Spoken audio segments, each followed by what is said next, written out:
Good morning, everybody students. I am Pawar sir. Today we are going to learn political science. First lesson name is Post-World War Political Development. Standard 9th. इसके पहले मेरे channel को like और subscribe करना ना भूलिए. जो भी कोई प्रॉब्लम है कमेंट्स बॉक्स में जरूर राइट करके मुझे भेजिए. First of all standard 9 subject 6 date 25 July 2020. Topic name is Post World War Political Development. Okay. Before yesterday and yesterday before, already 2 videos completed. First point, Inter independence. Next point, international relation through on origin policy and background. ये point हमारे ये 2 video में complete हो चुके थे. And today we are learn new point start First World War. Okay, look at the textbook page number 58 and listen carefully. First World War. The First World War was fought and between 1940 and 1980. Underline कर लो वहां पे 1914 to 1980.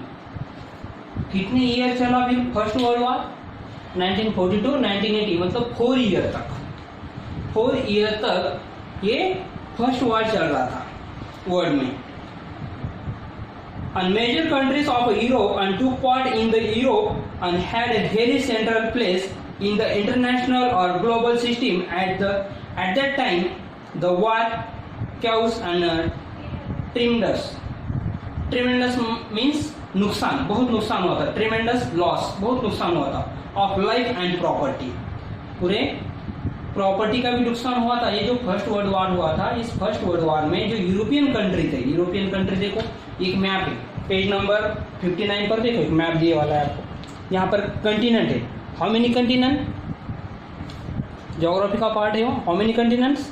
7 continent. तो देखो यहाँ पर कौन कौन से कंटिनेंट. ऑस्ट्रेलिया, यहाँ पर देखो एशिया, रशिया, यूरोप, अफ्रीका, ये देखो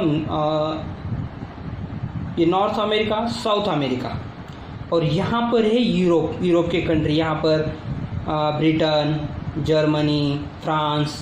तो ऐसे बहुत सारे यहाँ पर क्या है, ये कंट्री है. यहाँ पर देख लो नेम उनके, सब यहाँ पर नेम बताए वाले. तो ये यूरोपियन कंट्री का पूरे वर्ल्ड में राज चलता था. पूरे कंट्री के ऊपर उनका ज़्यादा से ज़्यादा क्या था, इम्प्रेस था.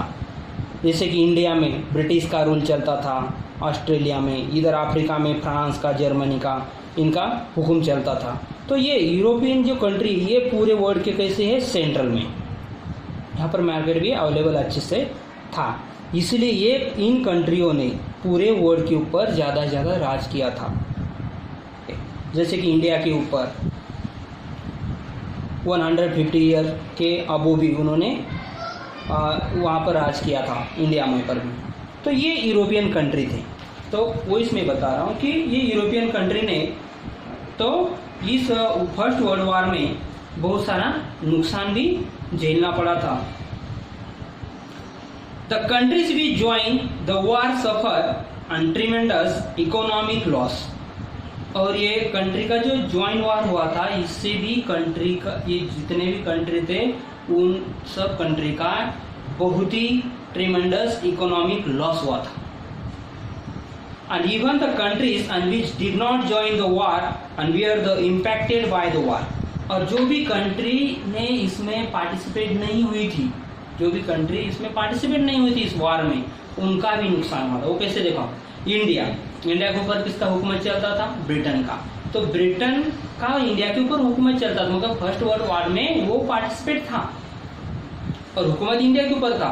इसलिए वो सब नुकसान भरकर निकालने के लिए वो इंडिया के ऊपर ज़्यादा से ज़्यादा टैक्स लगाता था और इंडिया के लोगों से वो पैसा लेता था ज़्यादा से ज़्यादा करके. इसलिए जो कंट्री वो वॉर में पार्टिसिपेट भी नहीं थी, उसको भी इसका इफेक्ट भुगतना पड़ा था. did not war देखो country which did not join the war and were the impacted by the war, उसका भी असर impacted मतलब उनका असर भी वार का उनके ऊपर गिर चुका था. The economic of the victorious as well as the losing country collapsed. अब victorious और collapse, victorious मतलब हारने वाले और collapse मतलब हारने वाले और victorious मतलब क्या, जो विजय होने वाले, जो विनर होने वाले, वो जो कंट्री है उन दोनों का भी नुकसान हुआ. ऐसा नहीं कि जो विनर हो गए मगर उनका बिगर नुकसान हुए, बगैर विनर हो गए थे क्या, उनके बहुत सारा लॉस हुआ था. बहुत सारे उनके गन, उनके उसमें की गोलियां, उसको लगने वाला खर्च, वो कलेक्ट करने के लिए लगने वाला पैसा, तो कितना सारा लोग, वो कंट्री, उस लैंड का, ये सब क्या होता है, वार की वजह से बहुत सारा नुकसान कंट्री को झेलना पड़ता है. वो विनर कंट्री रहो या लॉसर कंट्री रहो या कोलैप्स कंट्री रहो. कोलैप्स मतलब हारने वाली, उन कंट्री को भी झेलना पड़ा और विक्टोरियस कंट्री को भी उसका नुकसान झेलना पड़ा था. अब इसके बारे में हम सब आगे और पढ़ने वाले. Countries involve in the first world war. देखो इन्वॉल्व मतलब कौन कौन सी कंट्री एक साइड में थी, कौन कौन सी कंट्री एक साइड में थी, वहां पर दिए वाले allied powers and central power. अब अलाइड पावर में कौन कौन सी कंट्री है देख लो वहां पर बुक में, ब्रिटेन, फ्रांस. अब इसको अलाइड पावर, इसको क्या कहते हैं, दोस्त देश कहते हैं, उसको दोस्त देश भी बताया जाता है. Britain, France, Russia, Italy, America, ये सब अलाइड पावर वाले कंट्री थे. ये उनका ग्रुप था, 2 ग्रुप में ये वार हो रहे थे. ये फर्स्ट वार जो था ये 2 ग्रुप में था. तो आपको मालूम चाहिए कि अलाइड वार में कौन से कंट्री, उनके नेम मालूम होने चाहिए. सेंट्रल पावर में कौन से कंट्री थे, उसके नेम मालूम होने चाहिए. और उस समय 1942-1980 तक ये वार चल रहा था. तो फिर कौन कौन से कंट्री के बीच चल रहा था, ये आप लोगों को जरूर मालूम होना चाहिए. अगर वो नहीं मालूम होता फिर वार किस में हुआ, क्या हुआ, तो ये होगा बस मालूम होगा, इतना क्या. तो इससे भी आगे हम चलना चाहिए कि हमें वो कंट्री के नेम भी मालूम होने चाहिए. तो याद रखो, सेंट्रल पावर देखो, जर्मनी, ऑस्ट्रेलिया, हंगरी, तुर्की, बल्गेरिया, ये सारे कंट्रीज क्या है, इस फर्स्ट वर्ल्ड वॉर में इन्वॉल्व हुई थी. ओके, अब उनके बारे में हम आगे पढ़ने वाले. At the end of the first world war all the nation felt that such a war and should not happen, and again the some measure need to the taken to achieve that end. अभी देखो ये first world war के and में कुछ उन्होंने एक achieve किया था हैपन होने के लिए, ये कंट्री को और हैपन बनाने के लिए उन्होंने कुछ एक अचीव किया था. An international organisation called the League of Nation and was established out of this thinking. तो उन्होंने क्या किया था, ऐसे दोबारा वार नहीं होने चाहिए, जो इसके एंड के बाद ऐसे वार दोबारा नहीं होना चाहिए, क्योंकि इसका असर पूरे वर्ल्ड के ऊपर होता है. जैसे कि देखो जो वार हुए थे वहां पर हिरोशिमा, नागासाकी, ये सेकंड वर्ल्ड वार में आने वाले, उनके ऊपर जो भी बॉम्ब गिरा था अमेरिका ने, वो इतने नुकसान हुआ था उस कंट्री का, या उस जो नागासाकी का जैसे वो सिटी हमारी मुंबई जैसी हिरोशिमा, वो पूरी की पूरी जलकर खाक हो गई थी पूरी, वहां पर कुछ भी नहीं था. ठीक है, और इतना उसका डेंजर असर हुआ था कि वहां का वाटर पीने वाले लोगों को कैंसर हो जाता था, और आप तक उस लैंड के ऊपर वहां पर ग्रास भी नहीं आता है. ठीक है, तो उसका परिणाम दूसरे देशों को ही भुगतना पड़ता है.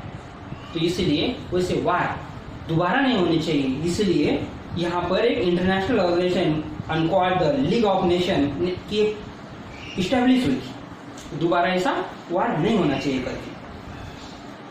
And which became an important platform to solve an international dispute and carry out negotiation on the main responsibility of the League of Nations and was understood to be the avoid war. तो dispute मतलब जैसे ऐसे विवाद होते थे, जो भी उनके बीच झगड़ा होने का बात होता था, जो कंट्री के दो में अब ऐसा लग रहा है कि इन दो देशों के अंदर अब कुछ तो होने वाला है, कुछ तो वार होने वाला है. जैसे अब चाइना और इंडिया का चल रहा था, अभी ऐसा लगता है कि अब वार होता है क्या. फिर ऐसे लीग वाले नेशन क्या करते हैं, उनकी मीटिंग लेते हैं और मीटिंग के थ्रू ये वार रोकने की कोशिश करते हैं, क्योंकि उसका परिणाम पूरे वर्ल्ड को भुगतना पड़ता है. उसमें बहुत सारे बॉम्ब और हेलीकॉप्टर से कुछ गोलियां चलाते हैं, जैसे कि अग्नि हमारे पास अस्त्र है, उनका यूज़ करते हैं. अलग अलग ये फाइटर कुछ एरोप्लेन है, उससे अगर नुकसान तो उनका ही होगा, उतना हमारा भी होने वाला है. इसलिए नहीं होना चाहिए करके ये डिस्प्यूट उनके डिस्प्यूट सॉल्व होने चाहिए करके लीग ऑफ नेशन का वहाँ पर इस्टेब्लिश किया गया था एंड में, किसके फर्स्ट वर्ल्ड वॉर के। लोगों के ध्यान में आ गया था कंट्री के, इससे क्या होने वाला है, सब नुकसान हुआ। जो कंट्री नहीं सुनती उनको ये सब कंट्री एक साइड में होकर उसको समझाएगी और ऐसा वार नहीं करो, नहीं करना चाहिए, इसलिए ये इसकी इस्टेब्लिश हुई थी अवैध वार रोकने के लिए। And after the First World War, a major change came out in the Europe and outside Europe. And for example, earlier empire, देखो इसका इम्पैक्ट किसके ऊपर हुआ था, सब चेंज हो गया था। अर्लियर एम्पायर, जो एम्पायर होते यूरोपियन, ये सब कोलैप्स हो गए थे, उनमें सब बदलाव आ गया था। As new nation came into the being, many European countries had their colonies in the countries of the Africa and Asia, and movements for the independence and start in the colonies, and these movements changed the hegemony of the European nation. तो फिर इसके बाद क्या होने लगा, Africa और Asia वाली country ने मूवमेंट स्टार्ट कर दी, किस लिए, इंडिपेंडेंस के लिए। ये वर्ल्ड वार के बाद जैसे हमारे ऊपर ब्रिटेन वाले राज करते थे, उनका हुकूमत चलता था, फिर इंडिया वाले वहाँ पर जोर लगाने लगे कि हमें क्या चाहिए, इंडिपेंडेंस चाहिए। अफ्रीका वाले भी क्या बोलने लगे, हमें भी इंडिपेंडेंस चाहिए। ये मूवमेंट बहुत जोर से चलने लगी थी ये फर्स्ट वार के आफ्टर एंड में। League of Nation was established after the first world war to establish piece.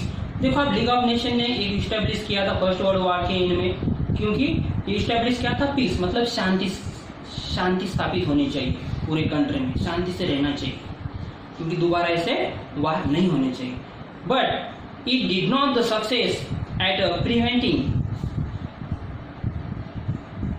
वार, मगर ये सेकंड वर्ल्ड वार जो स्टार्ट होने वाला था वो प्रिवेंटिव मतलब रोक पाना उसको मुश्किल हो गया। इतना होने के बाद भी सेकंड वर्ल्ड वार को रोक नहीं पाए थे। क्यों नहीं रोक पाए थे, देखो autocratic regime and came up in the Germany, Italy, Spain and other countries. autocratic regime मतलब क्या, अनलिमिटेड पावर होना उसके हाथ में, जो वो बोलेगा वही उसके कंट्री में चलने वाला।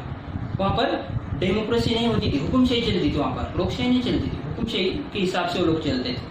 मतलब उसका जैसे हमारे कंट्री का जैसे नरेंद्र मोदी है, अब सब उसके हाथों में ही क्या, सब पार्लियामेंट वाले सब वहाँ के जो पार्लियामेंट में जो भी उनके वहाँ कर जो भी मेंबर है वो सब मेंबर जब वहाँ पर डिसाइड करेंगे सब मिलकर हमें वार करना है कि नहीं करना है, क्योंकि वो सब डिसाइड करते हैं, सब लोग बोलेंगे, उनको पूछा जाता है, और जितने भी मेंबर है वो जब वहाँ पर यस बोलेंगे उसी समय हम वार स्टार्ट कर सकते, नहीं तो अकेला सिर्फ नरेंद्र मोदी जाकर वार स्टार्ट कर देगा क्या, नहीं। मगर उनके कंट्री में ऐसा होता था, जो भी ऑटोक्रेटिक रीजन वाले जो कंट्री है, अनलिमिटेड पावर खुद के हाथों में होता था, वो जो बोलेगा वो कर देगा, अकेला इंसान।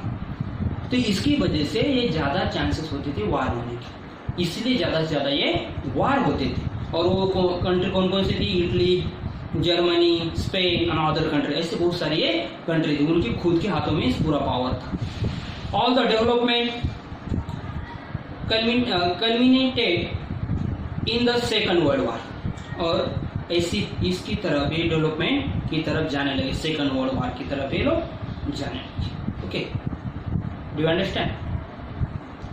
Now stop lecture and we will meet next video. Thank you.